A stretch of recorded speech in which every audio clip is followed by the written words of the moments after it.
Hello guys, जियोवर पाठशाला with Ashok में आपका स्वागत है। कल्पना कीजिए अगर देश पर अचानक युद्ध हो जाए या देश के अंदर इतनी बड़ी समस्या खड़ी हो जाए कि सरकार के लिए हालत संभालना मुश्किल हो जाए, तो ऐसी स्थिति में क्या होगा? क्या सामान्य कानून और सामान्य शासन व्यवस्था से देश चल पाएगा? तो दोस्तों, ऐसी असाधारण परिस्थितियों निपटने के लिए हमारे संविधान में एक विशेष व्यवस्था की गई है जिसे आपातकाल इमरजेंसी कहा जाता है।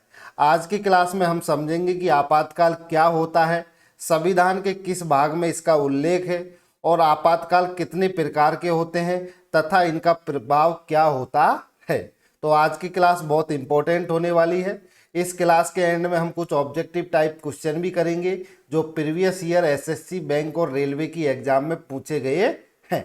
मैं आपको गारंटी देता हूं, अगर आप इस क्लास में एंड तक बने रहते हैं तो आपातकाल से रिलेटेड कोई भी क्वेश्चन आपका गलत नहीं होगा।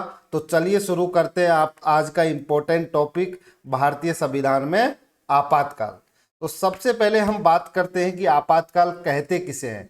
तो जब देश में कोई गंभीर संकट आ जाए और सामान्य शासन चलाना मुश्किल हो जाए, तब सरकार विशेष शक्तियों का उपयोग करती है, इसे ही आपातकाल कहते हैं। तो जब देश में कोई गंभीर संकट आ जाए और सामान्य शासन चलाना मुश्किल हो जाए, तो तब सरकार विशेष शक्तियों का उपयोग करती है, इसे आपातकाल कहते हैं। अब गंभीर संकट का मतलब, मान लीजिए किसी देश से हमारा युद्ध हो गया या राज्यों के अंदर ही किसी राज्य के अंदर सही से चल नहीं रहा है, संविधान के अनुसार वो अपने राज्य शासन नहीं चला रहे हैं, तो वो किस तरह की स्थिति हो जाती है? इमरजेंसी स्थिति हो जाती है। तो इसका अर्थ है देश की सुरक्षा, शासन और व्यवस्था बनाए रखने के लिए संविधान सरकार को कुछ अतिरिक्त शक्तियां प्रदान करती है। तो देश की सुरक्षा और उसकी शासन और व्यवस्था बनाए रखने के लिए जो हमारा संविधान है वो सरकार को कुछ अतिरिक्त शक्तियां प्रदान करता है, और उन्हीं शक्तियों का उपयोग जब सरकार करती है तो उसे क्या कहते हैं? आपातकाल कहते हैं। सॉरी।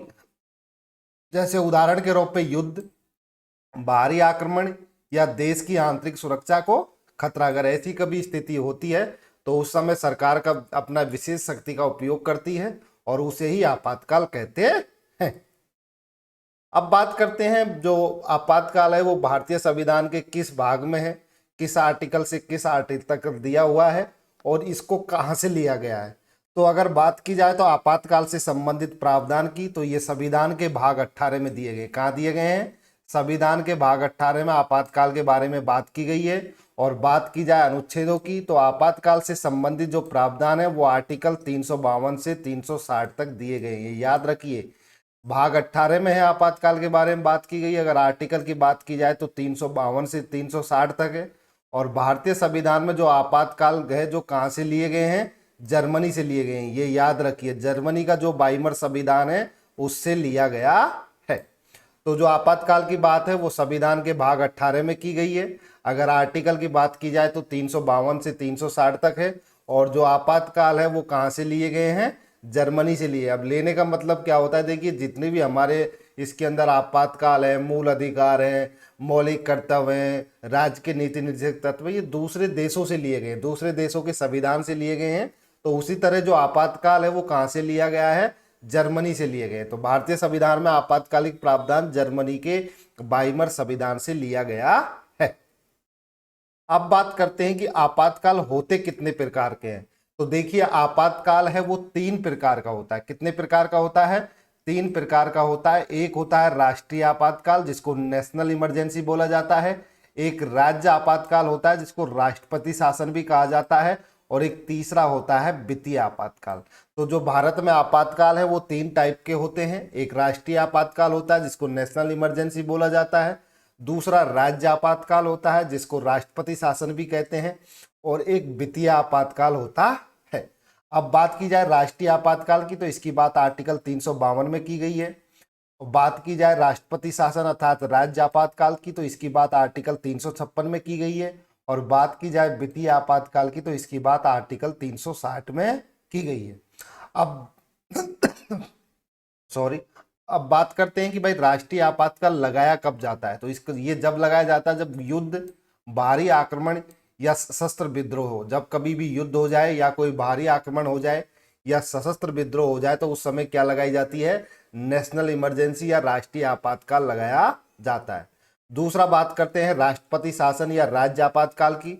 तो जब राज्य में संवैधानिक तंत्र विफल हो जाता है तो उस समय राज्य आपातकाल लगाया जाता है। तो जब संविधान में राज्य में संवैधानिक तंत्र विफल हो जाता है तो उस समय राज्य आपातकाल लगाया जाता है। तीसरा बात करते हैं वित्तीय आपातकाल की। तो वित्तीय आपातकाल आर्टिकल 360 में बताया गया है और ये जब लगाया जाता है जब देश की आर्थिक स्थिति क्या हो, खराब हो। तो जो राष्ट्रीय आपातकाल है ये जब लगाया जाता है जब युद्ध, भारी आक्रमण या सशस्त्र विद्रोह का खतरा हो। राष्ट्रपति शासन जब लगाया जाता है जब राज्य में संवैधानिक तंत्र विफल हो जाए। और वित्तीय आपातकाल जब लगाया जाता है जब देश की आर्थिक स्थिति क्या हो, खराब हो। तो ये भारतीय संविधान में 3 प्रकार के आपातकालों का प्रावधान है। जो एक राष्ट्रीय आपातकाल होता है, एक राष्ट्रपति शासन या राज्य आपातकाल होता है और तीसरा वित्तीय आपातकाल होता है। अब हम एक एक करके तीनों आपातकालों के बारे में डिटेल में पढ़ेंगे। सबसे पहले बात करते हैं राष्ट्रीय आपातकाल, उसको नेशनल इमरजेंसी भी बोला जाता है और इसकी बात है किसमें की गई है, आर्टिकल 352 में की गई है। तो एक नेशनल इमरजेंसी या राष्ट्रीय आपातकाल तब घोषित किया जाता है जब भारत की सुरक्षा या भारत के किसी हिस्से को गंभीर खतरा होता है। तो नेशनल इमरजेंसी कब लगाई जाती है कि जब भारत की सुरक्षा या भारत के किसी भी हिस्से को क्या हो, गंभीर खतरा होता हो तो नेशनल इमरजेंसी लगाई जाती है। राष्ट्रीय आपातकाल 3 परिस्थितियों में घोषित किया जा सकता है, या तो युद्ध हो रहा हो, या भारी आक्रमण हो, या सशस्त्र विद्रोह। अब इसमें याद रखिए महत्वपूर्ण संवैधानिक परिवर्तन हुआ था। संविधान में पहले सशस्त्र विद्रोह को आंतरिक अशांति लिखा हुआ था। क्या लिखा हुआ था, आंतरिक अशांति लिखा हुआ था। लेकिन 44वें संविधान संशोधन 1978 ने इसे बदलकर सशस्त्र विद्रोह कर दिया। तो पहले क्या था कि राष्ट्रीय आपातकाल 3 परिस्थितियों में घोषित किया जाता था, युद्ध, भारी आक्रमण, और ये जो सशस्त्र विद्रोह है इसकी जगह आंतरिक अशांति लिखा हुआ था। क्या लिखा हुआ था, पहले इसकी जगह आंतरिक अशांति लिखा हुआ था। लेकिन 44वें संविधान संशोधन 1978 ने इसे आंतरिक अशांति को बदलकर क्या कर दिया, सशस्त्र विद्रोह कर दिया। तो अब नेशनल इमरजेंसी और 3 कंडीशन में लगाई जा सकती है, युद्ध, भारी आक्रमण और सशस्त्र विद्रोह। तो जो नेशनल इमरजेंसी कब घोषित की जाती है, जब भारत की सुरक्षा या भारत के किसी हिस्से को गंभीर खतरा हो। और ये 3 परिस्थितियां होती हैं, या तो युद्ध हो, या भारी आक्रमण हो, या सशस्त्र विद्रोह हो। और जो सशस्त्र विद्रोह है ये 44वें संविधान संशोधन 1978 के तहत आंतरिक अशांति को हटाकर उसकी जगह सशस्त्र विद्रोह लिखा गया है संविधान में।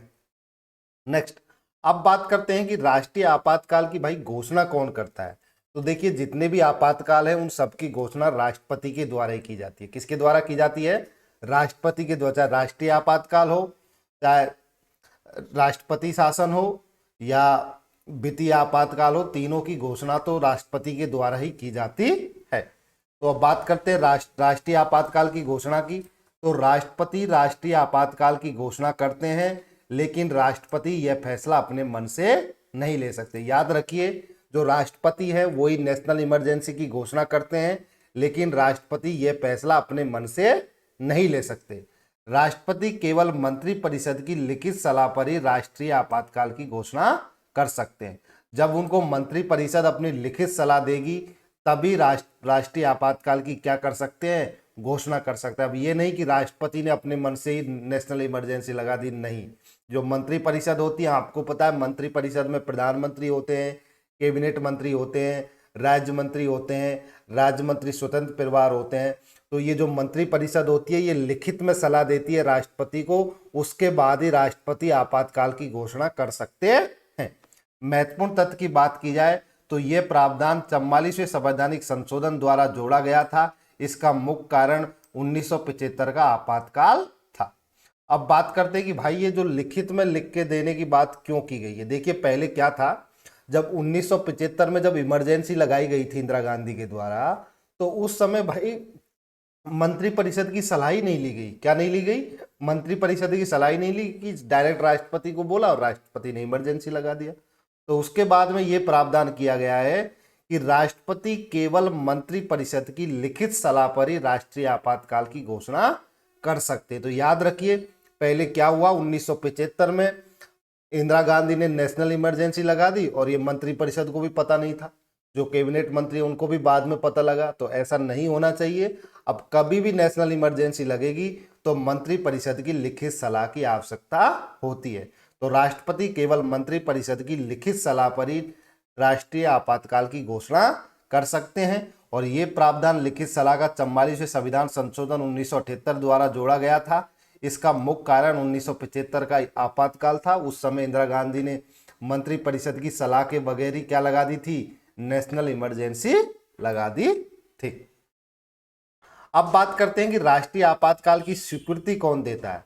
तो देखिए, अब राष्ट्रपति ने क्या हुआ, जब राष्ट्रपति राष्ट्रीय आपातकाल की घोषणा करते हैं तो उन्हें 1 महीने के भीतर संसद की मंजूरी लेनी होती है। अब देखिए भाई, जैसे ही देश पर युद्ध का खतरा हुआ तो तुरंत राष्ट्रीय आपातकाल लगा दिया जाता है राष्ट्रपति के द्वारा। उनको मंत्रिपरिषद बोल देती है लिखित में कि भाई नेशनल इमरजेंसी लगा दीजिए। अब राष्ट्रपति ने तो नेशनल इमरजेंसी लगा दी, लेकिन भाई नेशनल इमरजेंसी आपने लगा दी, लेकिन वो संसद से भी पास होनी चाहिए। तो इसका एक टाइम पीरियड है। जब राष्ट्रपति राष्ट्रीय आपातकाल की घोषणा करता है तो उन्हें 1 महीने के भीतर संसद की मंजूरी लेनी होगी। आप मान लीजिए जैसे 1 जनवरी को आपने 1 जनवरी 2020 को आपने नेशनल इमरजेंसी लगा दी, ठीक है।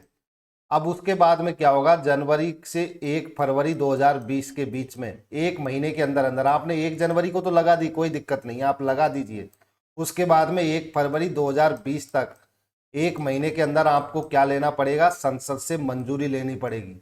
अब ये नहीं है आपने नेशनल इमरजेंसी लगा दी उसके बाद संसद से कोई मंजूरी नहीं ली, आपने मंत्रिपरिषद की लिखित सलाह पर, इसके लिए संसद से भी मंजूरी लेनी होती है और 1 महीने के अंदर मंजूरी लेनी होती है। अगर ये मंजूरी नहीं देती संसद 1 महीने के अंदर तो जो इमरजेंसी है वो स्वतः ही क्या हो जाती है, समाप्त हो जाती है। तो जब राष्ट्रपति राष्ट्रीय आपातकाल की घोषणा करते हैं तो उन्हें 1 महीने के भीतर संसद की मंजूरी लेनी होगी। और ये मंजूरी कौन देता है, तो इसमें लोकसभा और राज्यसभा दोनों की मंजूरी चाहिए होती है। दोनों सदनों में विशेष बहुमत आवश्यक होता है। जो ये नेशनल इमरजेंसी है उसके लिए दोनों सदनों से विशेष बहुमत से पारित होना चाहिए। और विशेष बहुमत का मतलब हो गया उपस्थित और मतदान करने वाले सदस्यों का 2/3 और कुल सदस्यता का 50% से अधिक। तो वही विशेष बहुमत होता है जब उपस्थित और मतदान करने वालों के 2/3 सदस्य इसको मंजूरी दे और कुल सदस्यता का 50% से अधिक हो। और यदि संसद 1 महीने के भीतर मंजूरी नहीं देती तो आपातकाल स्वतः समाप्त हो जाता है। तो याद रखिए, जब राष्ट्रपति ने आपातकाल लगा दिया, मंत्रिपरिषद की लिखित सलाह पर नेशनल इमरजेंसी लगा दी, उसके बाद में 1 महीने के अंदर उसको संसद से अनुमति मिलना आवश्यक होता है, संसद की मंजूरी आवश्यक है। संसद उसको विशेष बहुमत से पारित करेगी। विशेष बहुमत का मतलब हो गया लोकसभा और राज्यसभा दोनों से पारित होना चाहिए और दोनों से विशेष बहुमत से उसको पारित होना है। विशेष बहुमत का मतलब है उपस्थित और मतदान करने वाले सदस्यों का 2/3 और कुल सदस्य का 50% से अधिक। अगर ये पारित हो जाता है तो नेशनल इमरजेंसी चालू रहेगी। अगर ये एक संसद 1 महीने के भीतर मंजूरी नहीं देती है इसे तो इमरजेंसी स्वतः समाप्त हो जाती है। अब बात करते हैं कि भाई नेशनल इमरजेंसी लगा भी गई, मंत्रिपरिषद की लिखित सलाह पर लगा दी भी गई, लेकिन अब इसकी अवधि क्या है भाई। 1 महीने के अंदर संसद से भी आपने अनुमति ले ली, इसकी मंजूरी मिल गई, लेकिन ये कितने टाइम पीरियड तक चलती है। तो जब संसद मंजूरी देती है तो नेशनल इमरजेंसी 6 महीने तक चलता है। कितने चलता है, अगर संसद ने उसको 1 महीने के अंदर मंजूरी देती तो उसके बाद में जो नेशनल इमरजेंसी है वो कितने महीने तक चलता है, 6 महीने तक चलता है। अब उसके बाद मान लीजिए 6 महीने में देश के बाहर से युद्ध चलता रह रहा है, कोई स्थिति अभी सामान्य नहीं हुई है, तो उसके बाद में क्या होगा, आपात का इमरजेंसी को आगे भी बढ़ाया जा सकता है, 6 महीने से आगे बढ़ाया जा सकता है। तो हर 6 महीने में संसद की मंजूरी आवश्यक है। तो अब जैसे ही 6 महीने पूरे हो जाएंगे नेशनल इमरजेंसी को लगे हुए, तो फिर 6 महीने के बाद में फिर किसकी जरूरत पड़ेगी, दोबारा से संसद की मंजूरी की आवश्यक है। लोकसभा और राज्यसभा दोनों द्वारा पारित किया जाना चाहिए और विशेष बहुमत की आवश्यकता होती है। तो अब मान लीजिए जैसे आपने इमरजेंसी लगाई मंत्रिपरिषद की लिखित सलाह पर और आपको संसद से 1 महीने में उसकी मंजूरी भी मिल गई। मंजूरी मिलने के बाद में वो नेशनल इमरजेंसी 6 महीने तक चल सकती है। उसके बाद में अगर उसको आगे बढ़ाना है तो उसके लिए संसद से आपको दोबारा क्या लेनी पड़ेगी, मंजूरी लेनी पड़ेगी। और ये हर 6 महीने में संसद की मंजूरी की आवश्यकता होती है। और मंजूरी वैसे ही होगी जैसे पहले ली गई, लोकसभा और राज्यसभा दोनों द्वारा पारित किया जाना चाहिए। और इसके लिए विशेष बहुमत की आवश्यक होती है। उपस्थित और मतदान करने वाले सदस्यों का 2/3 और कुल सदस्यों के 50% से अधिक।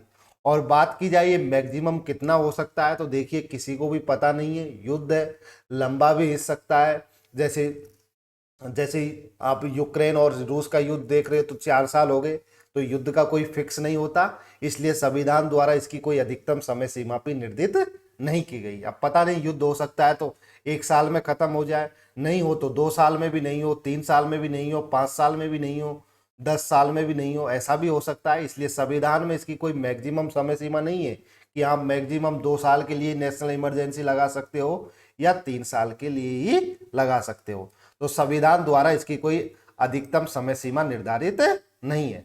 तो जैसे एग्जाम्पल के रूप में देखिए 1975 की जब नेशनल इमरजेंसी लगी थी तो वो लगभग 21 महीने चली थी। कितने महीने चली थी? 21 महीने चली थी। तो नेशनल इमरजेंसी संसद की 1 महीने में मंजूरी जरूरत होती है, उसके बाद 6 महीने तक रहती है। अगर 6 महीने से ज्यादा बढ़ानी है तो फिर दोबारा संसद की आपको मंजूरी मिलनी चाहिए, फिर संसद 6 महीने की आपको मंजूरी देगा। उसके बाद फिर बढ़ाना है तो फिर संसद से आपको मंजूरी चाहिए। और इसकी कोई संविधान द्वारा कोई अधिकतम समय सीमा निर्धारित नहीं है। क्यों? जैसे 1975 की जो नेशनल इमरजेंसी थी वो लगभग 21 महीने चली थी। अब बात की जाए कि भाई नेशनल इमरजेंसी और राष्ट्रीय आपातकाल है उसको समाप्त कैसे किया जा सकता है, तो जिसको 2 ही तरीके से समाप्त किया जा सकता है। या तो राष्ट्रपति के द्वारा। किसके द्वारा? राष्ट्रपति किसी भी समय नेशनल इमरजेंसी की घोषणा को रद्द कर सकते हैं। अब आपको सब पता है कि भाई राष्ट्रपति अपने मन से तो इसको रद्द करेंगे नहीं, वो किससे पूछेंगे? तो प्रधानमंत्री और मंत्रिपरिषद से ही पूछेंगे।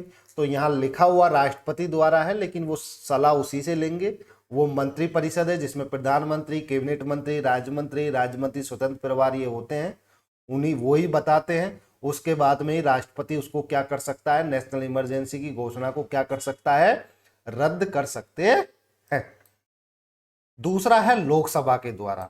यदि लोकसभा साधारण बहुमत से आपातकाल समाप्त करने का प्रस्ताव पारित करती है तो राष्ट्रपति को इसे समाप्त करना होगा।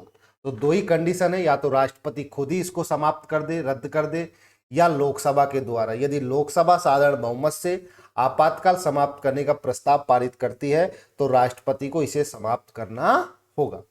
इसमें कुछ एक महत्वपूर्ण इंपॉर्टेंट नोट भी है। यदि लोकसभा के 1/10 सदस्य स्पीकर जो अध्यक्ष होता है लोकसभा को, उसको लिखित सूचना देते हैं तो आपातकाल पर चर्चा के लिए 14 दिनों के भीतर बैठक बुलाई जानी चाहिए। अब जैसे मान लीजिए लोकसभा के अगर 1/10 सदस्य स्पीकर को लिखित सूचना देते हैं, स्पीकर मतलब लोकसभा का जो अध्यक्ष होता है, अगर उसको लिखित में सूचना देते हैं तो आपातकाल पर चर्चा के लिए 14 दिन के भीतर बैठक बुलाई जानी चाहिए। तो आप 14 दिन के भीतर नेशनल इमरजेंसी पर क्या भी बुला सकते हैं, बैठक भी बुलाई जा सकती है, अगर लोकसभा के 1/10 सदस्य स्पीकर को क्या दे, लिखित सूचना दे। तो आपको समझ आ गया कि राष्ट्रीय आपातकाल कैसे समाप्त किया जा सकता है। या तो उसको राष्ट्रपति द्वारा समाप्त किया जा सकता है। अब राष्ट्रपति से आप समझ गए कि राष्ट्रपति खुद तो समाप्त करेगा नहीं, पहले प्रधानमंत्री और मंत्रिपरिषद वही तो उनको सलाह देगी, तभी तो वो समाप्त करेगा। और दूसरा है लोकसभा के द्वारा। यदि लोकसभा साधारण बहुमत से आपातकाल समाप्त करने का प्रस्ताव पारित करती है तो राष्ट्रपति को इसे समाप्त करना ही होगा। नेक्स्ट, अब बात करते हैं कि अब तक राष्ट्रीय आपातकाल कितनी बार लगा है। तो भारत में अब तक जो राष्ट्रीय आपातकाल 3 बार लगाया गया है। कितनी बार लगाई गई है? जो नेशनल इमरजेंसी है वो 3 बार लगाई गई है। ये बहुत इंपॉर्टेंट है, याद रखिए। पहली बार 1962 में लगाई गई, दूसरी बार 1971 में लगाई गई और तीसरी बार 1975 में लगाई गई। 1962 में जब इमरजेंसी लगाई गई तो उसमें चीन के साथ में युद्ध था, इस कारण लगाई गई। दूसरा 1971 में पाकिस्तान के साथ में युद्ध था, इसलिए लगाई गई। और तीसरा 1975 में किस कारण से लगाई गई थी? आंतरिक अशांति। अब इसको याद रखिए, जो आंतरिक अशांति है ये 1975 के टाइम पे आंतरिक अशांति लिखी हुई थी, लेकिन 44वें संविधान संशोधन 1978 के तहत इसको किसमें चेंज कर दिया? सशस्त्र विद्रोह। किसमें चेंज कर दिया गया है? सशस्त्र विद्रोह में चेंज कर दिया गया है। तो मैंने आपको बताया था ना, यहाँ पे ये देखिए, मैंने आपको यहाँ पे बताया था कि जो पहले क्या था, वो नेशनल इमरजेंसी थी, लेकिन उसको किस में चेंज कर दिया गया, सशस्त्र विद्रोह में। कब किया गया, ये 44वें संविधान संशोधन 1978 के तहत किया गया। जो आंतरिक अशांति लिखा हुआ था उसको किस में चेंज कर दिया, सशस्त्र विद्रोह कर दिया। तो क्या है, जो नेशनल इमरजेंसी तीन टाइप में लगाई गई थी। पहले 1962 में लगाई गई थी, उसमें चीन से युद्ध था। दूसरा 1971 में जब पाकिस्तान से युद्ध था। और तीसरा 1975 में जो कारण था आंतरिक अशांति का। लेकिन अब ये याद रखिए, आंतरिक अशांति शब्द को सशस्त्र विद्रोह से चेंज कर दिया। आंतरिक अशांति की जगह सशस्त्र विद्रोह लिखा हुआ है। और ये 44वें संविधान संशोधन 1978 के तहत किया गया। अब बात करते हैं, जब पहली बार जब चीन से युद्ध हुआ था, उस समय भारत के राष्ट्रपति डॉक्टर सर्वपल्ली राधाकृष्णन थे और उस समय प्रधानमंत्री जवाहरलाल नेहरू थे। तो जब चीन से युद्ध हुआ था उस समय राष्ट्रपति डॉक्टर सर्वपल्ली राधाकृष्णन थे और जो प्रधानमंत्री थे वो जवाहरलाल नेहरू थे। दूसरी बार जब 1971 में पाकिस्तान से युद्ध हुआ था उस समय राष्ट्रपति बीबी गिरी थे और प्रधानमंत्री इंदिरा गांधी थी। तीसरी बार जब आंतरिक अशांति के आधार पर इमरजेंसी लगाई गई थी उस समय जो राष्ट्रपति थे वो फरुखुद्दीन अली अहमद था, फखरुद्दीन अली अहमद थे। और उस समय जो प्रधानमंत्री थी वो कौन थी, इंदिरा गांधी थी। कौन थी, इंदिरा गांधी थी। अब बात करते हैं समाप्ति की। तो 1962 में जो नेशनल इमरजेंसी लगी थी उसको 1968 में समाप्त किया गया था। 1971 में जो लगी थी उसको 1977 में किया गया था। और 1975 में भी जो नेशनल इमरजेंसी लगी थी उसको 1977 में समाप्त किया गया था। तो ये याद रखिए, एग्जाम में डायरेक्ट पूछा जाता है। ईयर पूछी जाती है कि 3 युद्ध हुए थे, चीन के साथ कब हुआ, पाकिस्तान के साथ कब हुआ और आंतरिक अशांति के आधार पर कब इमरजेंसी लगाई गई, उस समय राष्ट्रपति कौन कौन थे। उसके बाद में प्रधानमंत्री की बात की जाए तो जब चीन का युद्ध था उस समय तो जवाहरलाल नेहरू थे और जब पाकिस्तान से साथ युद्ध था और आंतरिक अशांति के समय कौन थी, इंदिरा गांधी थी। जो चीन के साथ में युद्ध हुआ था वो 1962 में नेशनल इमरजेंसी स्टार्ट हुई थी, 1968 तक चली थी। जो पाकिस्तान के साथ युद्ध हुआ था उस समय जो नेशनल इमरजेंसी को 1977 में समाप्त किया था और आंतरिक अशांति के आधार पर जो नेशनल इमरजेंसी लगाई गई थी उसको भी 1977 में समाप्त किया गया। और भारत में अब तक 3 बार नेशनल इमरजेंसी लगाया गया है।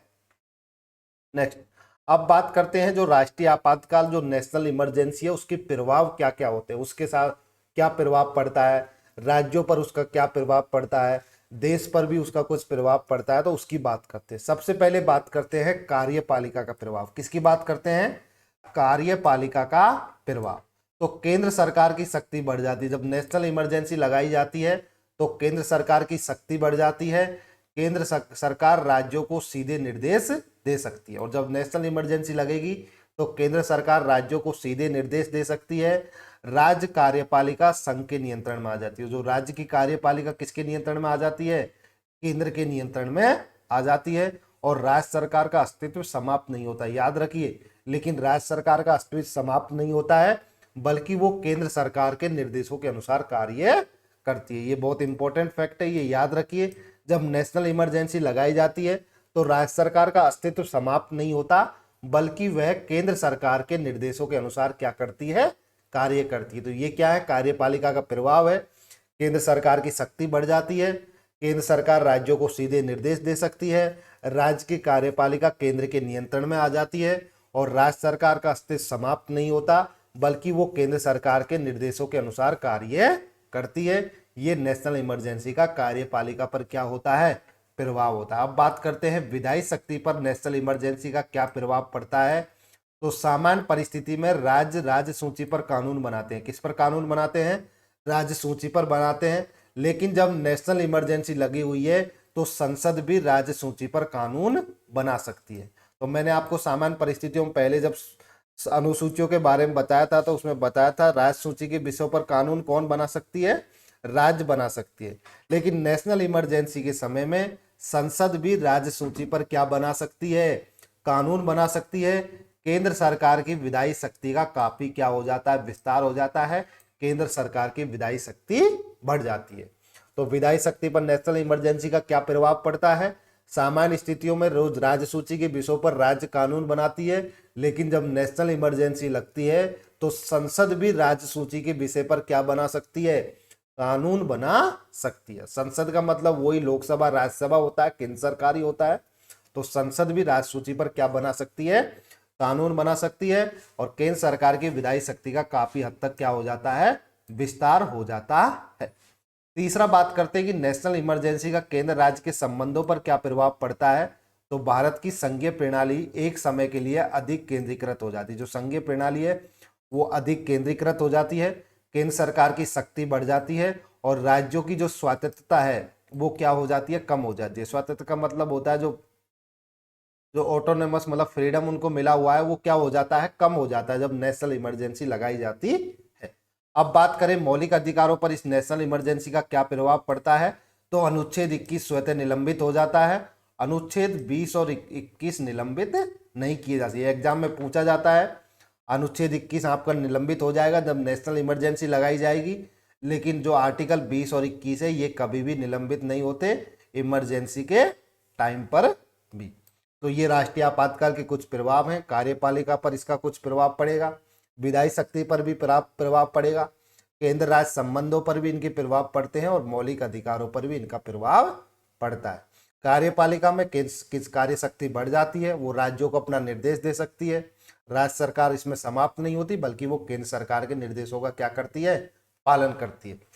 विधायी शक्ति पर जो केंद्र सरकार है वो राज्य सूची के विषय पर भी क्या बना सकती है, कानून बना सकती है। और केंद्र राज्य संबंधों पर तो केंद्र की शक्ति बढ़ जाती है और राज्यों की स्वायत्तता कम हो जाती है। और मौलिक अधिकारों पर आर्टिकल 19 स्वतः निलंबित हो जाता है और आर्टिकल 20 और 21 निलंबित नहीं किए जा सकते हैं। ये याद रखिए, डायरेक्ट एग्जाम में पूछे जाते। नेक्स्ट, अब बात करते हैं राष्ट्रपति शासन की। अभी तक हमने राष्ट्रीय आपातकाल की बात की जिसको इंग्लिश में नेशनल इमरजेंसी बोलते हैं। अब बात करते हैं राष्ट्रपति शासन जिसको हम राज्य आपातकाल भी बोलते हैं। और इसकी बात है जो आर्टिकल 356 में की गई है। तो जब किसी राज्य में संवैधानिक व्यवस्था ठीक से कार्य करने में विफल हो जाती है तो राष्ट्रपति उस राज्य में राष्ट्रपति शासन लागू कर सकते हैं। तो जब किसी भी राज्य, यूपी मान लो, हरियाणा मान लो, मध्य प्रदेश मान लो, तमिलनाडु मान लो, केरल मान लो, कर्नाटक मान लो, गोवा मान लो, पश्चिम बंगाल मान लो, अगर किसी भी राज्य में संवैधानिक व्यवस्था ठीक से कार्य करने में विफल हो जाती है तो राष्ट्रपति उस राज्य में राष्ट्रपति शासन लागू कर सकते हैं और इसे राज्य आपातकाल के रूप में भी जाना जाता है। जो राष्ट्रपति शासन होता है इसे राज्य आपातकाल के रूप में भी जाना जाता है। अब बात करते हैं कि राष्ट्रपति शासन कब लागू किया जाता है। तो जब राष्ट्रपति को लगता है कि राज्य सरकार संविधान के अनुसार शासन करने में क्या है, असमर्थ है, तो राष्ट्रपति शासन लगाया जा सकता है। और राष्ट्रपति को यह जानकारी दो तरीके से प्राप्त होती है। अब देखिए, राष्ट्रपति तो केंद्र में बैठा हुआ है, अब उसको क्या पता, वो तो दिल्ली में बैठा हो, तमिलनाडु में क्या चल रहा है क्या नहीं चल रहा, वहां संवैधानिक तंत्र विफल भी हुआ है या नहीं हुआ। राष्ट्रपति को कोई ना कोई जानकारी तो देगा ना, तभी तो राष्ट्रपति शासन लगेगा। तो राष्ट्रपति को यह जानकारी दो तरीके से प्राप्त हो सकती है, राज्यपाल की रिपोर्ट पर आधार पर और राष्ट्रपति की अपनी संतुष्टि के आधार पर। राष्ट्रपति खुद ही संतुष्ट हो जाए कि भाई ऐसा करना ही है तो वो कर भी सकता है, और राज्यपाल की रिपोर्ट के आधार पर भी कर सकता है। तो ये क्या है, ये राष्ट्रपति शासन है। जो राष्ट्रपति शासन जब लगाया जाता है जब राज्य सरकार संविधान के अनुसार शासन करने में समर्थ नहीं है तो राष्ट्रपति शासन लगाया जा सकता है। और राष्ट्रपति को यह जानकारी दो तरीके से प्राप्त हो सकती है, या तो राज्यपाल की रिपोर्ट पर आधार पर या राष्ट्रपति की अपनी संतुष्टि के आधार पर। अब बात करते हैं कि राष्ट्रपति शासन की मंजूरी कैसे मिलती है। तो राष्ट्रपति शासन की अगर आप राष्ट्रपति से घोषणा कर दी तो उसके बाद में 2 महीने के भीतर संसद की क्या जरूरत होती है, मंजूरी आवश्यक होती है। मान लीजिए आज किसी राज्य में, मान लीजिए जैसे मणिपुर में आज राष्ट्रपति शासन लगा दिया। अब राष्ट्रपति शासन आज लगा दिया तो आज से लेकर 2 महीने के भीतर आपको संसद से मंजूरी लेनी होगी। मैंने आपको बताया था ना, नेशनल इमरजेंसी में 1 महीना होता है, लेकिन इसमें कितने महीने होते हैं, 2 महीने होते हैं। 2 महीने के भीतर संसद से मंजूरी आवश्यक है और मंजूरी दोनों सदनों में साधारण बहुमत द्वारा दी जाती है। और इसमें जो मंजूरी है वो दोनों सदनों में साधारण बहुमत द्वारा दी जाती है, लोकसभा और राज्यसभा दोनों के द्वारा। और लोकसभा राज्यसभा है ये दोनों साधारण बहुमत से क्या देंगे, इसकी मंजूरी देंगे। यदि संसद 2 महीने के भीतर मंजूरी नहीं देती तो राष्ट्रपति शासन उस राज्य का स्वतः ही क्या हो जाता है, समाप्त हो जाता है। क्या हो जाता है? समाप्त हो जाता है। अगर किसी राज्य में राष्ट्रपति शासन या राज्य आपातकाल लगा हुआ है तो 2 महीने के भीतर संसद की मंजूरी आवश्यक है, और मंजूरी के लिए संसद के दोनों सदन लोकसभा और राज्यसभा से साधारण बहुमत द्वारा दी जाती है। यदि संसद 2 महीने के भीतर मंजूरी नहीं देती है तो राष्ट्रपति शासन है वो स्वतः ही क्या हो जाता है? समाप्त हो जाता है। अब बात करते हैं कि राष्ट्रपति शासन कितनी अवधि तक चलता है। तो संसद की मंजूरी मिलने के बाद राष्ट्रपति शासन 6 महीने तक चलता है, जैसा नेशनल इमरजेंसी में था। कितने महीने तक चलता है? 6 महीने तक चलता है। इसे संसद की मंजूरी के साथ हर 6 महीने में बढ़ाया जा सकता है। तो पहली बार जब राष्ट्रपति शासन की अगर मंजूरी मिल गई संसद से तो ये 6 महीने तक चलेगा, और 6 महीने के बाद संसद की मंजूरी के साथ इसको 6 महीने से ज्यादा बढ़ाया जा सकता है। अब बात की जाए अधिकतम अवधि की, तो आमतौर पर जो राष्ट्रपति शासन है वो अधिकतम 3 साल तक रह सकता है। तो जो आमतौर पर जो राष्ट्रपति शासन है किसी राज्य में अगर आपने लगाया हुआ है तो वो अधिकतम 3 साल तक रह सकता है। लेकिन मैंने आपको नेशनल इमरजेंसी, राष्ट्रीय आपातकाल में बताया था कि उसकी कोई अधिकतम सीमा नहीं है। लेकिन जो राष्ट्रपति शासन जिसको हम राज्य आपातकाल बोलते हैं, इसकी अधिकतम सीमा है, ये अधिकतम 3 साल तक रह सकता है। लेकिन याद रखिए 1 साल से अधिक अवधि बढ़ाने के लिए 2 शर्तें जरूर होनी चाहिए। आप पहले इसको 1 साल तक ही रख सकते हैं, अगर 1 साल से ज़्यादा आप बढ़ाएंगे तो उसके लिए 2 शर्तें हैं। या तो देश में नेशनल इमरजेंसी लगा होना चाहिए। क्या लगा हुआ है? अगर देश में नेशनल इमरजेंसी लगा हुआ है तो आप 1 साल से ज़्यादा इसको बढ़ा सकते हैं।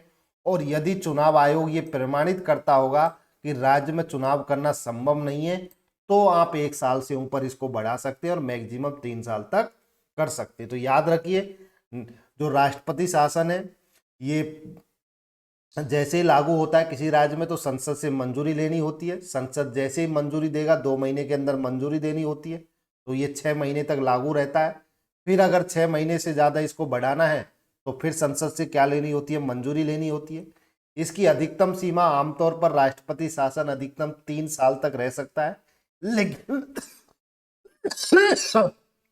सॉरी, लेकिन याद रखिए 1 साल से अधिक की अवधि बढ़ाने के लिए 2 शर्तें जरूरी हैं। वो 2 शर्तें अगर आप पूरी किए हुए हो तो ही 1 साल से ज्यादा के लिए आप बढ़ा सकते हो। पहली तो ये है कि अगर देश में नेशनल इमरजेंसी लगी हुई है तो बढ़ सकता है राष्ट्रपति शासन, या चुनाव आयोग ये प्रमाणित कर दे कि अभी भाई राज्य में हम चुनाव कराना संभव नहीं है, तो इसलिए भी आप इसको 1 साल से ज्यादा बढ़ा सकते हो। लेकिन मैक्सिमम ये कितने साल तक रह सकती है? 3 साल तक रह सकता है। नेक्स्ट, अब बात करते हैं राष्ट्रपति शासन और सुप्रीम कोर्ट का फैसला से कुछ राष्ट्रपति शासन के लिए सुप्रीम कोर्ट ने कुछ अपना फैसला भी दिया हुआ है, उसकी बात करते हैं। भारत में कई बार राष्ट्रपति शासन लगाया गया है। इंदिरा गांधी के समय इसका सबसे अधिक उपयोग हुआ। जो राष्ट्रपति शासन है वो कई बार लगाया गया और इंदिरा गांधी के समय में इसका सबसे ज्यादा प्रयोग हुआ, और कई बार इसका राजनीतिक दुरुपयोग भी हुआ है। अब जैसे मान लीजिए केंद्र में बीजेपी की सरकार है, ठीक है, कर्नाटक में कांग्रेस की सरकार है। अब क्या चाहे हो सकती है सरकार भाई तुरंत बोल दे कि हम कर्नाटक में राष्ट्रपति शासन लगा रहे हैं, यहाँ की जो जो संविधान के अनुसार कार्य नहीं कर रहा है राज्य, तो आप उस पर तुरंत क्या लगा दो? राष्ट्रपति शासन लगा दो। ऐसा नहीं, क्योंकि सुप्रीम कोर्ट के भी कुछ फैसले हैं। आप ऐसे नहीं है कि आप अपनी राजनीतिक दुरुपयोग के लिए किसी भी राज्य पर राष्ट्रपति शासन थोप दो। तो राष्ट्रपति शासन ऐसा नहीं है कि आपका मन किया, अगर किसी राज्य में अपोजिशन की सरकार है तो आप राष्ट्रपति को बोलकर उस राज्य में राष्ट्रपति शासन लगा सकते हो। ऐसा नहीं है, लगाना कठिन है। आप लगा तो सकते हो लेकिन वो किसके पास में जाएगा? लोग सुप्रीम कोर्ट पहुंच सकते हैं। सुप्रीम कोर्ट उस पर अपना निर्णय भी देगा कि अगर ये आपने सही लगाया है या गलत लगाया है, ये संवैधानिक तंत्र राज्य में कैसे विफल हो गया, किस कारण से आप इसको लगा रहे हो। तो भारत में कई बार राष्ट्रपति शासन लगाया गया है और इंदिरा गांधी के समय इसका सबसे अधिक उपयोग हुआ। कई बार तो इसका राजनीतिक दुरुपयोग भी किया गया, इसीलिए सुप्रीम कोर्ट का एक फैसला आया जो एस.आर. बोममई बनाम भारत संघ था। कौन था? एस.आर. बोममई बनाम भारत संघ, जो 1994 में था। राष्ट्रपति शासन न्यायिक समीक्षा के अधीन है। न्यायिक समीक्षा का मतलब होता है न्यायालय उसकी जांच कर सकता है कि राष्ट्रपति जो शासन लगाया गया है राज्य में वो सही है या गलत है। इसका दुरुपयोग नहीं किया जा सकता। गलत तरीके से लगाने पर कोर्ट इसे रद्द भी कर सकता है। अगर आपने किसी राज्य में राष्ट्रपति शासन लगा दिया राजनीतिक दुरुपयोग के लिए, पर अपने खुद के स्वार्थ के लिए अगर आप किसी राज्य पर, अपोजिशन राज्य पर अगर आपने अपने खुद के स्वार्थ के लिए, हित के लिए अगर आप राष्ट्रपति शासन लगाते हैं और ये सुप्रीम कोर्ट उसकी समीक्षा करता है, और अगर सुप्रीम कोर्ट को पाया गया कि गलत तरीके से आपने राष्ट्रपति शासन लगाया है, तो कोर्ट इसे क्या कर सकती है, रद्द भी कर सकती है। तो याद रखिए, राष्ट्रपति शासन आप ऐसे ही नहीं लगा सकते किसी भी राज्य पर। अगर आपने लगा भी दिया है तो वो राज्य की सरकार सुप्रीम कोर्ट पहुंच सकती है, और सुप्रीम कोर्ट फिर उसकी जांच करती है कि आपने जो राष्ट्रपति शासन लगाया वो सही तरीके से लगाया है या नहीं। भाई हकीकत में राज्य का संवैधानिक तंत्र विफल भी हुआ है या नहीं हुआ है, या आप अपने खुद के राजनीतिक हित के लिए आपने राष्ट्रपति शासन लगाया है, उसकी जो कोर्ट है वो जांच करती है। और अगर आपने वो गलत तरीके से लगाया है, ऐसा कोई राज्य में संवैधानिक तंत्र विफल नहीं हुआ है, तो कोर्ट है वो राष्ट्रपति शासन, जिसको हम राज्य आपातकाल भी बोलते हैं, उसको समाप्त या रद्द भी कर सकती है। अब बात करते हैं भारत के राष्ट्रपति शासन से कुछ महत्वपूर्ण तथ्य की। तो भारत में अगर बात की जाए तो पहला राष्ट्रपति शासन कब लगा था, तो ये पंजाब राज्य में वर्ष 1951 में लगा था। उस समय जो प्रधानमंत्री थे कौन थे, जवाहरलाल नेहरू थे। तो पहली बार जो राष्ट्रपति शासन है वो 1951 में पंजाब राज्य में लगाया गया था। उस समय प्रधानमंत्री जवाहरलाल नेहरू थे। इसका कारण था गोपी चंद्र भार्गव की सरकार बहुमत खो बैठी। क्या बैठी, गोपी चंद्र जो भार्गव है उसकी सरकार ने क्या खो बैठी थी, बहुमत खो बैठी थी। इसलिए राज्य में संवैधानिक तंत्र क्या माना गया, विफल माना गया। क्या माना गया, संवैधानिक तंत्र विफल माना गया। जो गोपी चंद्र भार्गव की सरकार थी वो क्या खो दी, अपना बहुमत खो दी। बहुमत खोने से सरकार गिर गई और इसलिए उस पर क्या लगा दिया गया, राष्ट्रपति शासन लगा दिया गया वर्ष 1951 में पंजाब राज्य में। अब बात करें सबसे लंबा राष्ट्रपति शासन की, तो सबसे लंबा राष्ट्रपति शासन भी पंजाब राज्य में ही रहा 1987 से 1992 तक। इसका कारण था राज्य में उग्रवाद और कानून व्यवस्था की गंभीर समस्या है। जो सबसे लंबा राष्ट्रपति शासन था वो पंजाब में 1987 से 1992 तक रहा। ये लगभग 5 साल था। इसका कारण था राज्य में उग्रवाद और कानून व्यवस्था की गंभीर समस्या। एक महत्वपूर्ण नोट भी आप याद रखिए, कई लोग मानते हैं कि राष्ट्रपति शासन की सबसे लंबी अवधि जम्मू कश्मीर में थी 1990 से 1996 में, लेकिन ऐसा नहीं है। वहां पहले राज्यपाल शासन जो धारा 92 में है, जम्मू कश्मीर के संविधान लागू हुआ था। देखिए जो मैं बता रहा, जो जम्मू कश्मीर है उसमें 2 शासन चलते हैं, एक राज्यपाल शासन लगता है पहले, उसके बाद राष्ट्रपति शासन लगता है। तो जो जम्मू कश्मीर है वहां पर क्या लगाया था, पहले राज्यपाल शासन लगा था, वो धारा 92 में है, और वो जम्मू कश्मीर संविधान लागू हुआ था। इसलिए आप कंफ्यूज मत होइए। जम्मू कश्मीर में 1990 से 1996 तक वो हुआ था, इमरजेंसी चली थी, लेकिन वो राज्यपाल शासन था। क्या था, राज्यपाल शासन था, राष्ट्रपति शासन नहीं था। तो इसलिए अनुच्छेद 356 के तहत राष्ट्रपति शासन की सबसे लंबी अवधि पंजाब में ही मानी जाती है। जो जम्मू कश्मीर में लगा था वो वहां का राज्यपाल शासन था, राष्ट्रपति शासन नहीं था। अगर राष्ट्रपति शासन की बात की जाए तो सबसे लंबा पंजाब में ही था 1987 से 1992, और जो राज्यपाल शासन था वो जम्मू कश्मीर में था 1990 से 1996 6 वर्ष। तो ये याद रखिए, इंपॉर्टेंट है। जब राष्ट्रपति शासन की बात की जाती है तो सबसे लंबा पंजाब में ही है, 1987 से 1992 तक था, और ये राज्य में उग्रवाद और कानून व्यवस्था की गंभीर समस्याओं के कारण लगाया गया था। और जो जम्मू कश्मीर में जो सबसे लंबी अवधि तक जो इमरजेंसी लगी थी वो वहां पहले राज्यपाल शासन लागू हुआ था। क्या लागू हुआ था, राज्यपाल शासन लागू हुआ था। इसलिए आर्टिकल 356 के तहत राष्ट्रपति शासन की अगर सबसे लंबी अवधि की बात की जाए तो वो कहां पे थी, पंजाब में ही थी। अब बात करें राष्ट्रपति शासन जो आर्टिकल 356 में है, उस पर लगने का क्या क्या होता है। जब किसी राज्य पर राष्ट्रपति शासन लगता है तो उस राज्य पर क्या क्या प्रभाव पड़ता है। तो सबसे पहले बात करते हैं राज्य की कार्यपालिका पर क्या प्रभाव पड़ता है। तो राज्य की कार्यपालिका शक्ति राष्ट्रपति के अधीन होती है। किसके अधीन होती है, राष्ट्रपति के अधीन होती है। राष्ट्रपति यह शक्ति राज्यपाल के माध्यम से प्रयोग करता है। तो जब राष्ट्रपति शासन लगता है तो जो राज्य की कार्यपालिका शक्ति है वो राष्ट्रपति के अधीन होती है, और राष्ट्रपति यह शक्ति राज्यपाल के माध्यम से प्रयोग करता है। मुख्यमंत्री और मंत्रिपरिषद को पद से हटा दिया जाता है।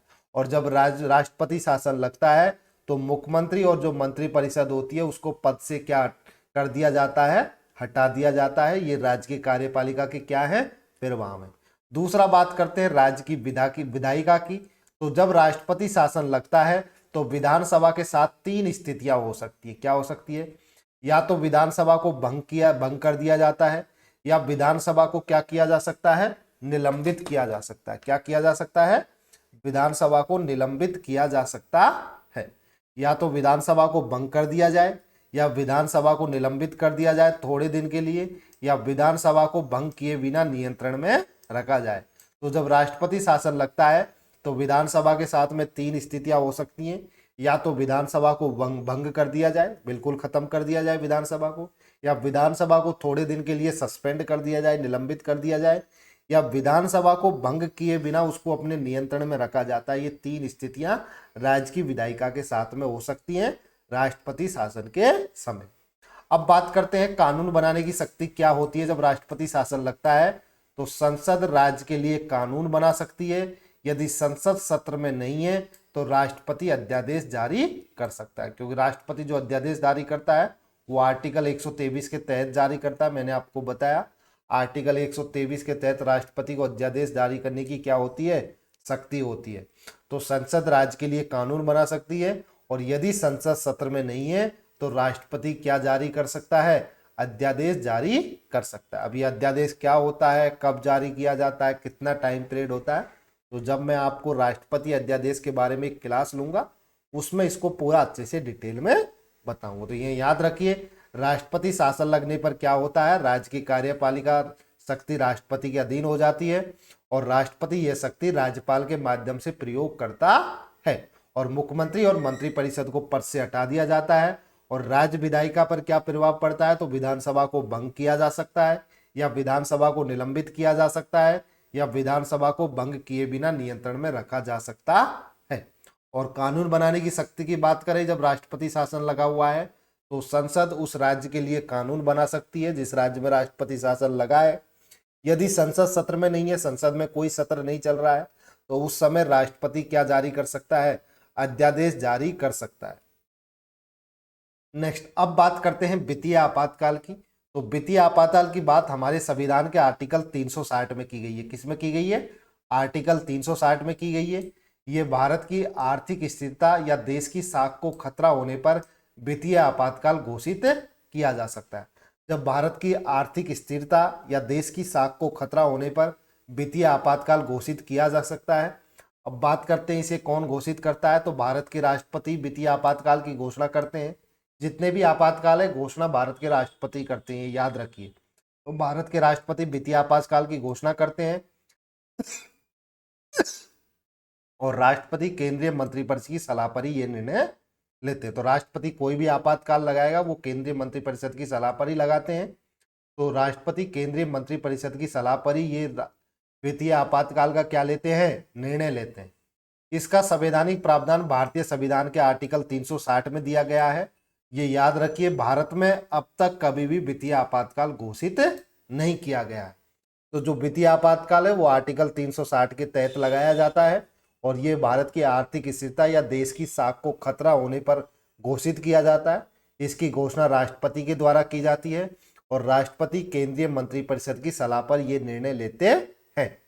लेकिन याद रखिए, भारत में अब तक कभी भी वित्तीय आपातकाल घोषित नहीं किया गया है। अब बात करते हैं वित्तीय आपातकाल की स्वीकृति और इसकी अवधि क्या होती है।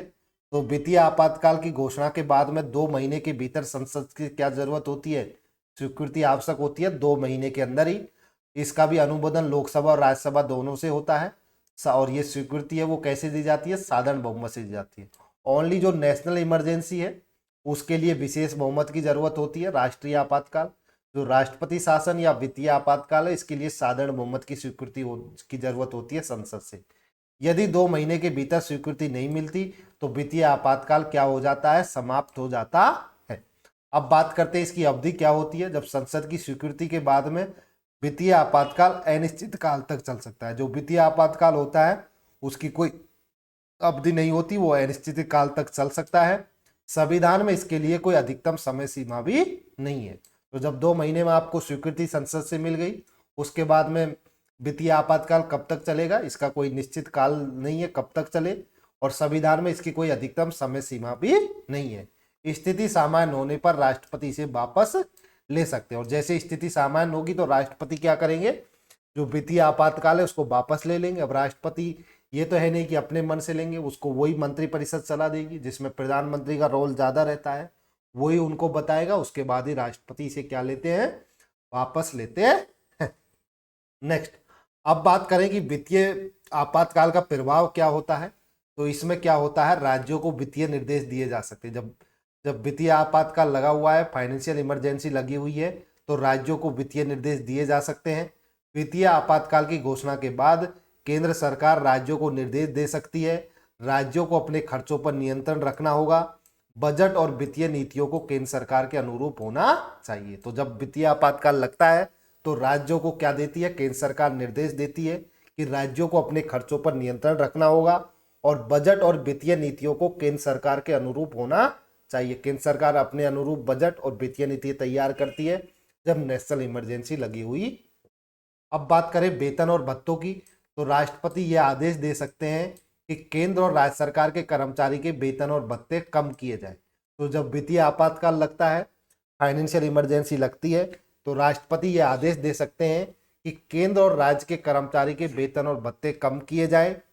इसमें शामिल होते हैं सरकारी कर्मचारी, सर्वोच्च न्यायालय के न्यायाधीश, उच्च न्यायालय के न्यायाधीश और आदि सभी। तो इसमें जो इम्पोर्टेंट है, सरकारी जो फाइनेंशियल इमरजेंसी लगती है तो इसमें शामिल सरकारी कर्मचारी होते हैं, जितने भी सरकारी कर्मचारी हैं, सर्वोच्च न्यायालय के न्यायाधीश होते हैं और उच्च न्यायालय के न्यायाधीश भी होते हैं।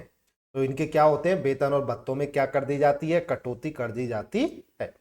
राज्य के वित्तीय विधेयक पर क्या नियंत्रण होता है, तो राष्ट्रपति निर्देश दे सकते हैं कि सभी राज्यों के धन विधेयक और वित्तीय विधेयक राष्ट्रपति की सहमति के लिए भेजे जाएं। तो राष्ट्रपति क्या हो सकता है, ये सभी राज्यों को निर्देश दे सकते हैं कि सभी राज्य के जितने भी धन विधेयक और वित्तीय विधेयक हैं वो राष्ट्रपति की सहमति के लिए भेजे जाएं। ये वित्तीय आपातकाल के क्या होते हैं, प्रभाव होते हैं। अब हम तीनों आपातकाल के बारे में एक बार शॉर्ट में और पढ़ लेते हैं, क्योंकि आपको कंफ्यूज हो गया होगा किसमें 1 महीने में संसद से अनुमति चाहिए, किसमें 2 महीने में। तो एक बार इनको अच्छे से हम पढ़ते हैं शॉर्ट में। तो मैंने आपको बताया था कि आपातकाल 3 प्रकार का होता है। एक राष्ट्रीय आपातकाल जिसको नेशनल इमरजेंसी बोलते हैं, एक राष्ट्रपति शासन या राज्य आपातकाल भी बोलते हैं, और तीसरा होता है वित्तीय आपातकाल, ये पैसे से संबंधित आपातकाल होता है। जो राष्ट्रीय आपातकाल है इसकी बात आर्टिकल 352 में की गई है, राष्ट्रपति शासन की बात आर्टिकल 356 में की गई है, और वित्तीय आपातकाल की बात आर्टिकल 360 में की गई है। अब बात की जाए राष्ट्रीय आपातकाल की, तो ये 1 महीने के भीतर संसद से किसकी जरूरत होती है, अनुमोदन की जरूरत होती है, जबकि राष्ट्रपति शासन और वित्तीय आपातकाल के लिए 2 महीने के भीतर। अब इसके लिए याद रखिए 1 महीने के भीतर क्यों, क्योंकि भाई नेशनल इमरजेंसी लगी है, युद्ध का माहौल है, तो उसमें थोड़ा जल्दी करना होता है संसद को, इसलिए इसमें 1 महीने का टाइम दिया जाता है, जबकि इन दोनों में 2-2 महीने का टाइम होता है संसद से अनुमति लेने का। अब बात की जाए, जैसे ही संसद से अनुमति मिलती है तो उसके बाद में ये 6 महीने तक चलता है नेशनल इमरजेंसी। राष्ट्रपति शासन भी 6 महीने तक चलता है, लेकिन जो वित्तीय आपातकाल है इसका कोई बाद में अनिश्चित काल रहता है कि ये कब तक चलेगा। एक बार संसद से अनुमति मिलने पर हो सकता है तो 2 महीने बाद समाप्त कर दे, 4 महीने बाद, 5 महीने बाद। तो वित्तीय आपातकाल की प्रारंभिक अवधि के बारे में कुछ नहीं बताया गया है, लेकिन राष्ट्रीय आपातकाल और राष्ट्रपति शासन दोनों की जब संसद से अनुमति मिल जाती है तो इसकी प्रारंभिक अवधि 6 महीने की होती है। उसके बाद में इसको भी 6 महीने के बाद संसद द्वारा पुनः अनुमोदन लेके बढ़ाया जा सकता है। इसको भी 6 महीने से अगर दोबारा बढ़ाना है तो संसद से दोबारा से इसको पास कराना होगा, लेकिन जब तक राष्ट्रपति समाप्त नहीं करते। लेकिन जो वित्तीय आपातकाल है ये जब तक चलता रहता है तब तक राष्ट्रपति क्या नहीं करते, समाप्त नहीं करते। अब बात की जाए अधिकतम अवधि की, तो नेशनल इमरजेंसी की कोई अधिकतम अवधि नहीं है कि ये कब तक चलेगी। जो राष्ट्रपति शासन है इसकी अधिकतम अवधि है कि आप इसको 3 साल तक ही लगा सकते हो, लेकिन आपको मैंने बताया था आप 3 साल तक लगा सकते हो, लेकिन 1 साल से ज़्यादा के लिए आपको परमिशन लेनी होती है। या तो नेशनल इमरजेंसी लगी हुई है या इलेक्शन कमीशन है वो ये बोल दे कि भाई इसी समय राज्य में चुनाव नहीं करा सकते, तो 1 साल से ऊपर आप ले जा सकते हो, अधिकतम 3 साल होती है। लेकिन नेशनल इमरजेंसी और वित्तीय आपातकाल इनकी कोई अधिकतम सीमा नहीं है। ये टेबल याद रखिए, ये टेबल बहुत ही इंपॉर्टेंट। अगर आप इस टेबल को याद रख लेते हो तो आपको पूरा का पूरा यहीं से समझ आ जाएगा कि क्या क्या है क्या क्या नहीं है। तो ये टेबल बहुत ही इंपॉर्टेंट है। सॉरी। तो अभी तक हमने आपातकाल के बारे में पूरा अच्छे से डिटेल में पढ़ा। अब हम इससे रिलेटेड कुछ क्वेश्चंस करेंगे जो प्रीवियस ईयर एसएससी, बैंक और रेलवे की एग्जाम में पूछे गए हैं। सबसे पहले भारतीय संविधान में नेशनल इमरजेंसी, राष्ट्रीय आपातकाल किस अनुच्छेद के तहत घोषित किया जाता है? तो वो आर्टिकल 352 के तहत घोषित किया जाता है। जो राष्ट्रीय आपातकाल है ये युद्ध, भारी आक्रमण या सशस्त्र विद्रोह की स्थिति में आर्टिकल 352 के तहत घोषित किया जाता है। राष्ट्रीय आपातकाल की घोषणा कौन करता है? तो राष्ट्रीय आपातकाल की घोषणा राष्ट्रपति करते हैं। राष्ट्रीय आपातकाल की घोषणा के बाद संसद से इसकी मंजूरी कितने समय में लेनी होती है? तो संसद से इसकी मंजूरी 1 महीने के अंदर लेनी होती है। राष्ट्रीय आपातकाल की प्रारंभिक अवधि कितनी होती है? तो जब राष्ट्रीय आपातकाल लगता है और जब संसद से इसकी अनुमति मिल जाती है तो इसकी प्रारंभिक अवधि कितनी होती है? 6 महीने की होती है। राष्ट्रीय आपातकाल को आगे बढ़ाने के लिए कितने समय बाद संसद की मंजूरी लेनी होती है? तो 6 महीने तक की होती है प्रारंभिक अवधि, और 6 महीने के बाद, हर 6 महीने के बाद क्या लेनी होती है? संसद से मंजूरी लेनी होती है। तो राष्ट्रीय आपातकाल को जारी रखने के लिए हर 6 महीने में संसद की पुनः मंजूरी आवश्यक होती है। भारत में अब तक नेशनल इमरजेंसी, जिसको हम हिंदी में राष्ट्रीय आपातकाल कहते हैं, कितनी बार लगाया गया है? तो भारत में अब तक जो राष्ट्रीय आपातकाल है वो 3 बार लगाया गया है। 1962 में, 1971 में और 1975 में। इस समय चीन का युद्ध था, इस समय पाकिस्तान के युद्ध के टाइम, और इस समय क्या हुआ था? आंतरिक अशांति के कारण लगाया गया था 1975 में। राष्ट्रपति शासन किस अनुच्छेद के तहत लगाया जाता है? तो जो राष्ट्रपति शासन, या जिसको राज्य आपातकाल भी बोलता है, यह आर्टिकल 356 के तहत लगाया जाता है। जब किसी राज्य में संवैधानिक तंत्र विफल हो जाता है तो जब आर्टिकल 356 के तहत उस राज्य में क्या लगा दिया जाता है? राष्ट्रपति शासन लगाया जाता है। राष्ट्रपति शासन की घोषणा के बाद संसद से इसकी मंजूरी कितने समय में लेनी होती है? तो जब राष्ट्रपति शासन की घोषणा हो गई तो संसद से इसकी मंजूरी 2 महीने के अंदर लेनी होती है। राष्ट्रपति शासन की प्रारंभिक अवधि कितनी होती है? तो जब संसद से इसकी मंजूरी मिल जाती है तो इसकी प्रारंभिक अवधि 6 महीने की होती है। नेक्स्ट, राष्ट्रपति शासन अधिकतम कितने समय तक लागू रहता है? तो जो राष्ट्रपति शासन है वो अधिकतम 3 वर्ष तक लागू रहता है, जबकि नेशनल इमरजेंसी और वित्तीय आपातकाल की कोई अधिकतम सीमा नहीं है। वित्तीय आपातकाल किस अनुच्छेद के तहत घोषित किया जाता है? तो वित्तीय आपातकाल आर्टिकल 360 के तहत घोषित किया जाता है। जब देश की वित्तीय स्थिरता में खतरे होने पर आर्टिकल 360 के तहत वित्तीय आपातकाल घोषित किया जाता है। भारत में अब तक वित्तीय आपातकाल कितनी बार लगाया गया है? तो भारत में अब तक कभी भी वित्तीय आपातकाल नहीं लगाया गया है। राष्ट्रीय आपातकाल के दौरान संघ और राज्यों के बीच संबंधों में क्या परिवर्तन होता है? तो जब राष्ट्रीय आपातकाल लगता है तो राज्यों की शक्ति बढ़ती है? नहीं। कोई परिवर्तन नहीं। संसद समाप्त हो जाती है? नहीं। ओनली केंद्र की शक्ति क्या होती है? बढ़ जाती है। जब नेशनल इमरजेंसी लगती है तो केंद्र की शक्तियां क्या होती हैं? बढ़ जाती हैं और राज्यों पर उनका नियंत्रण अधिक हो जाता है। राष्ट्रीय आपातकाल के दौरान संसद को क्या अतिरिक्त शक्ति मिलती है? तो जब राष्ट्रीय आपातकाल लगा हुआ है तो राष्ट्रपति चुनने की शक्ति मिलती है? नहीं। न्यायाधीश हटाने की शक्ति मिलती है? नहीं। संविधान समाप्त करने की शक्ति मिलती है? नहीं। ओनली राज्य सूची पर कानून बनाने की क्या मिल जाती है? शक्ति मिल जाती है। तो जब नेशनल इमरजेंसी लगती है तो संसद उस समय राज्य सूची पर कानून बनाने की क्या मिल जाती है? उसको शक्ति मिल जाती है, क्योंकि जब जनरली राज्य सूची पर कानून कौन बनाती है? राज्य बनाती है। लेकिन नेशनल इमरजेंसी के कारण कौन बना सकती है? संसद भी राज्य सूची के विषयों पर कानून बना सकती है। राष्ट्रीय आपातकाल के दौरान लोकसभा की अवधि कितनी बढ़ाई जा सकती है? तो राष्ट्रीय आपातकाल हो गया, अगर नेशनल इमरजेंसी देश में लगी हुई है तो आप उस समय चुनाव नहीं करा सकते, और ऐसी स्थिति में जो लोकसभा का कार्यकाल जनरली 5 साल का होता है, आप उसको 1 साल के लिए बढ़ा सकते हो। तो राष्ट्रीय आपातकाल के दौरान लोकसभा की अवधि 1-1 वर्ष के लिए बढ़ाई। पहले आप 1 साल के लिए बढ़ाओगे, अगर नेशनल इमरजेंसी चल रही है तो फिर आप 1 साल के लिए बढ़ाइए, फिर 1-1 साल करते हैं आप लोकसभा के कार्यकाल को बढ़ा सकते हैं। 1975 का राष्ट्रीय आपातकाल किस प्रधानमंत्री के समय लगाया गया था? तो 1975 और 1971 दोनों ही जो राष्ट्रीय आपातकाल है वो इंदिरा गांधी के समय लगाए गए थे। इंदिरा गांधी उस समय प्रधानमंत्री थी, जबकि 1962 जब लगाया था उस समय प्रधानमंत्री कौन थे? जवाहरलाल नेहरू थे। राष्ट्रीय आपातकाल के दौरान कौन सा मौलिक अधिकार स्वतः निलंबित हो जाता है? तो राष्ट्रीय आपातकाल के दौरान आर्टिकल 19 स्वतः निलंबित हो जाता है। आर्टिकल 359 किससे संबंधित है? तो जो आर्टिकल 359 है वो मौलिक अधिकारों के निलंबन से ही संबंधित है। 44वें संविधान संशोधन का संबंध किससे है? तो संवैधानिक जो 44वां संविधान संशोधन था वो आपातकाल प्रावधानों में क्या किया गया था, इसके द्वारा कुछ सुधार किया गया था। जैसे जो आंतरिक विद्रोह शब्द लिखा हुआ था उसको सशस्त्र विद्रोह में परिवर्तन किया गया था, और उसके साथ साथ कुछ और भी पावर दी हुई थी कि जो सुप्रीम कोर्ट है वो उसमें क्या कर सकती है? दखल अंदाजी कर सकती है। तो ये 44वें संविधान संशोधन के तहत किया गया था। राष्ट्रीय आपातकाल की घोषणा से पहले मंत्रिपरिषद की सलाह किस रूप में होनी चाहिए? तो अगर आप नेशनल इमरजेंसी लगा रहे हो तो जो मंत्रिपरिषद की सलाह है वो लिखित रूप में होनी चाहिए। किस रूप में होनी चाहिए?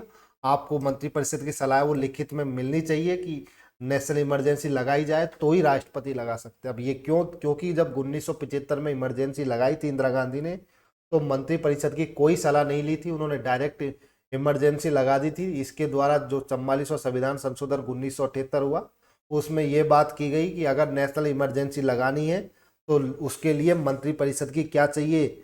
लिखित सलाह चाहिए। मंत्रिपरिषद की सलाह लिखित रूप में होनी चाहिए, तभी राष्ट्रपति नेशनल इमरजेंसी लगा सकते हैं। अभी मंत्रिपरिषद में प्रधानमंत्री, कैबिनेट मंत्री, राज्य मंत्री ये सारे आ जाते हैं। राज्य में संवैधानिक तंत्र विफल होने की रिपोर्ट कौन देता है? अब किसी राज्य चाहे यूपी हो या बिहार हो या पंजाब हो या हरियाणा हो, अगर उसमें संवैधानिक तंत्र विफल हो रहा है तो इसकी रिपोर्ट कौन देता है? तो इसकी रिपोर्ट है वो राज्यपाल देते हैं। कौन देता है? राज्यपाल इसकी रिपोर्ट राष्ट्रपति को भेजते हैं कि राज्य में संवैधानिक तंत्र विफल हो गया है। राष्ट्रपति शासन के दौरान राज्य की कार्यपालिका शक्ति किसके पास होती है? तो राष्ट्रपति शासन के दौरान जो राज्य की कार्यपालिका शक्ति है वो राष्ट्रपति के पास में होती है। राष्ट्रपति शासन के दौरान राज्य विधानसभा का क्या हो सकता है? तो केवल निलंबित होगी या भंग होगी? नहीं, या निलंबित या भंग दोनों हो सकती हैं। तो जब राष्ट्रपति शासन लगेगा तो जो राज्य की विधानसभा है उसको कुछ दिनों के लिए सस्पेंड भी किया जा सकता है, कुछ महीनों के लिए, दिनों के लिए, या उसको भंग भी किया जा सकता है। वित्तीय आपातकाल में किसके वेतन कम किए जा सकते हैं? तो केवल राज्य कर्मचारियों के, या केवल केंद्र कर्मचारियों के नहीं, या केवल सांसदों के नहीं, सभी सरकारी कर्मचारी और न्यायाधीशों के वेतन क्या किए जा सकते हैं? कम किए जा सकते हैं। तो वित्तीय आपातकाल में केंद्र और राज्य के कर्मचारी तथा न्यायाधीशों के वेतन में कटौती हो सकती है। नेशनल इमरजेंसी के दौरान संसद की मंजूरी किस बहुमत की होती है? तो अगर नेशनल इमरजेंसी राष्ट्रीय आपातकाल लगाया है तो संसद की विशेष बहुमत की जरूरत होती है, जबकि राष्ट्रपति शासन और वित्तीय आपातकाल के लिए साधारण बहुमत की जरूरत होती है। तो नेशनल इमरजेंसी राष्ट्रीय आपात को जारी रखने के लिए विशेष बहुमत से संसद की मंजूरी आवश्यक होती है। राष्ट्रीय आपातकाल के दौरान कौन सी सूची पर संसद कानून बना सकती है? तो केवल संघ सूची पर, या केवल राज्य सूची पर, या केवल समर्पित सूची पर, या संघ और राज्य दोनों पर। तो जब राष्ट्रीय आपातकाल चल रहा है तो संसद संघ सूची और राज्य सूची दोनों पर कानून बना सकती है। भारत के संविधान में आपातकालिक प्रावधान किस देश से लिए गए हैं? तो जो भारत के संविधान में जो आपातकालिक प्रावधान है वो जर्मनी देश से लिए गए। कहां से लिए गए हैं? जर्मनी के संविधान से प्रेरित है। भारत में पहली बार राष्ट्रीय आपातकाल कब लगाया गया था? तो भारत में पहली बार राष्ट्रीय आपातकाल 1962 में लगाया गया। उस समय क्या हुआ था? चीन के साथ युद्ध। Thank you for watching this video. अगर आपको ये वीडियो अच्छी लगे तो वीडियो को लाइक कीजिए, अपने दोस्तों के साथ में शेयर कीजिए, और अगर चैनल पर पहली बार आए हो तो चैनल को सब्सक्राइब कर लीजिए। Thank you all of you.